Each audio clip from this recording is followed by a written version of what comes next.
Begin Advent. We've been on sermon series for a few months, kind of doing our own thing in readings, but we're back to the assigned readings. And so we just heard two of the assigned readings, one of them being the gospel reading we heard. So we're in this Advent season, and it's kind of strange because we begin with a story about the end of the world, which isn't kind of what you immediately think of when you think of the holly jolly Christmas season. So we'll be touching on that in a minute, but I wonder if before we think about what that means for us, if we can't begin by taking a little one-question survey by the raising of hands. So raise your hand if you're a football fan. All right, okay, so I am too. I am a huge football fan, and so I'm guessing this picture represents the football that we all love. Right? Okay, I'm just kidding with you, but this is what we don't call football in America, right? We call it soccer. But as you may know, in the rest of the world, soccer is referred to as football, which makes sense, right? Because you use your feet. And I'm actually a huge soccer fan. I had a friend who was English, and I went to high school with him and kind of got me into it when I was in high school. And I wanted to begin, as we think about this theme, by talking about one of the great coaches in the history of soccer. So if we can go to the next picture. This guy's name is Sir Alex Ferguson. He was the coach of Manchester United until several years ago, and he won 38 trophies in 26 years in English soccer. And so this guy was an absolute legend when it came to winning, but also like leadership and motivation. And his leadership skills were so renowned that actually Harvard Business School, after he retired, brought him in to talk about leadership. Like, how did you do it? Because lots of coaches win for a few years for a little bit, but to do it over the course of all those years, how did he do it? And so a few years ago, he was being interviewed, and one of the questions they asked him was, how did you maintain a winning streak across 26 years at the same club? And he answered the question by focusing on one topic, which was avoiding complacency. And here's what he said. He said, and he was Scottish, so he said in a Scottish accent, but with complacency, you don't see it happening, you don't see where it's coming from, but when it hits you, you cannot get out of it.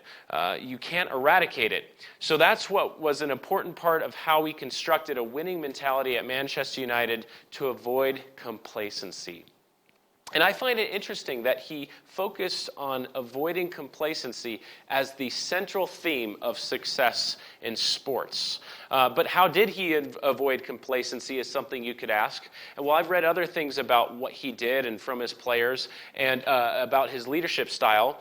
And it turned out that when he was coaching his players, he would always make sure that they were focused on the immediate goal at hand. So like if they had a big game against a major rival, and they beat them, they would celebrate it for a little bit, but then he'd get them back to the game at hand. He'd say, forget about what you just did, forget about winning a trophy, and think about the next game that you have in front of you.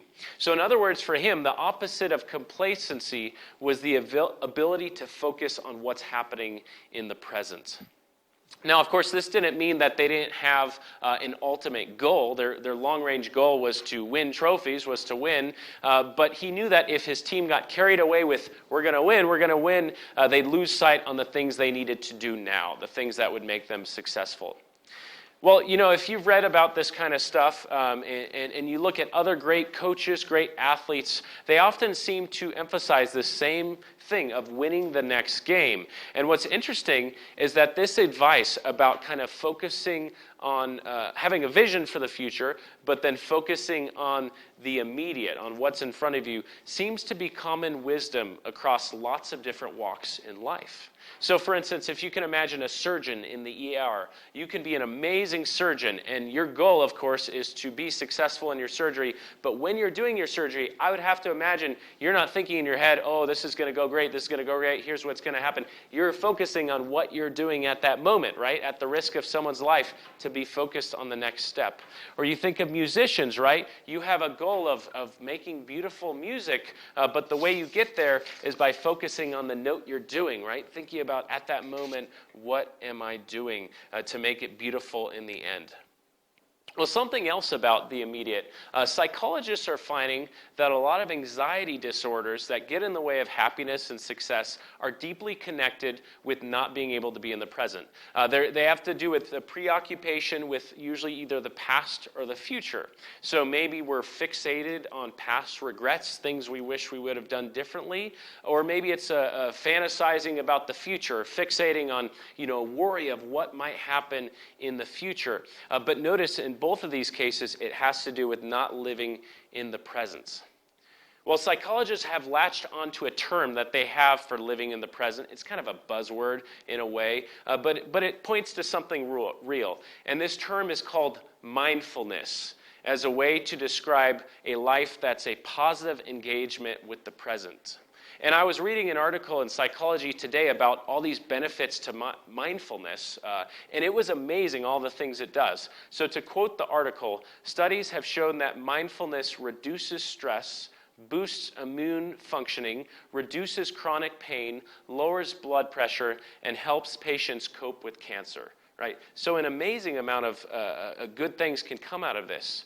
And so we can look at all this stuff where both sports and psychology and kind of success in life have this emphasis on the positive benefit of living in the present. And I was actually reading a kid's book recently, Winnie the Pooh, and even Winnie the Pooh teaches about mindfulness. There's a line where Winnie says, "What day is it?" asked Pooh, and Piglet said, "It's today." And Pooh says, "That's my favorite day," right? Even Winnie the Pooh knows.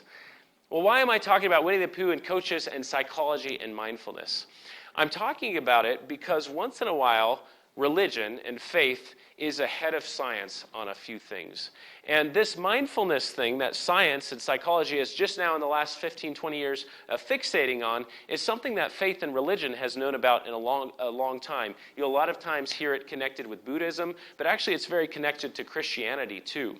We talked about this reading a few weeks ago, but this reading where Jesus says, "Do not worry about tomorrow, for tomorrow will bring worries of its own. Today's trouble is enough for today," right? That sounds a lot like mindfulness, right? Live in the present. And so what does living in the present have to do with today's gospel, which seems like it's more about the future, right? This end of the world stuff.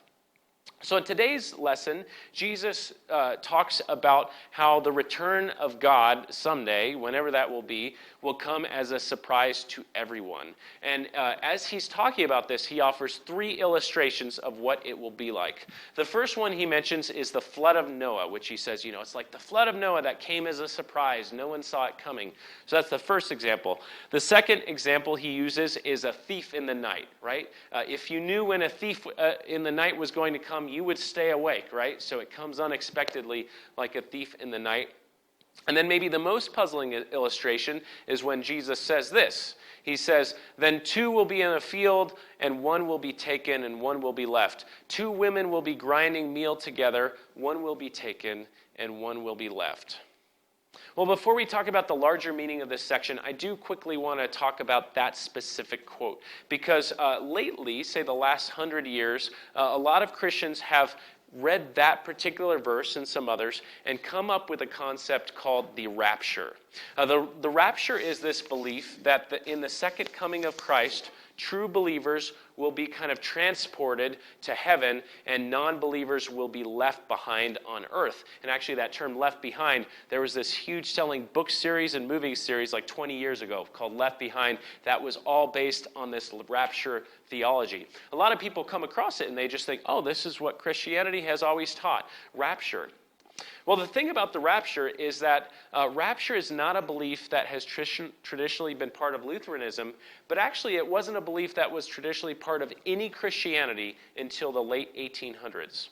What happened was there was this preacher named John Darby who was preaching in the 1830s. And Darby was part of this movement called biblical literalism, where everything you read in the Bible has to be taken as it looks like, right? You read it and that must be what's going to happen. And so he rejected this idea that you would read the Bible in a larger context of the whole book or in the larger context of church history and what other people have said. It was just like, here's what I read and here's what I'm going to believe. And so he read these two passages, or this passage about rapture and some others in like Thessalonians, and he decided that the rapture was supported by Scripture. And he started teaching this idea. And Darby's idea has become very popular, particularly in American Christianity. And yet the remarkable thing is, even though a lot of people hear this idea, before Darby, you won't hear any mention of the rapture, because before Darby, no Christians really interpreted these passages literally as, descriptions of what's going to happen. Rather, all three of the illustrations, the ones I mentioned, the one about Noah, the one about the thief, and the one about people disappearing in a field, were all understood as metaphors for the need for urgency in faith.